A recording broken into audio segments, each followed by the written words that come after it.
Ауди продолжува да ја дополнува понудата на новиот A6. Покрај бензинските и дизел опции, тој сега може да се добие и како плагин хибрид.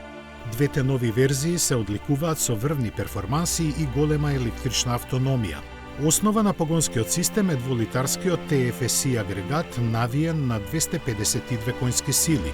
Нив електромоторот сместен во куќиштото на 7-степениот менувач ги изголемува на 299, односно 367 во посилната варијанта, која до 100 км на час стигнува за 5,3 секунди.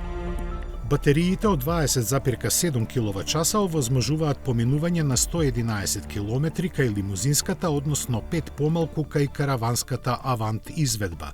За нивно полнење се потребни околу 2,5 часа, а во чисто електричен режим може да патуваат и на автопат. Максималната брзина е ограничена на 250 км на час, а погонот и управувањето на сите 4 тркала се стандардни. Цените во Германија стартуваат од 66.000 евра.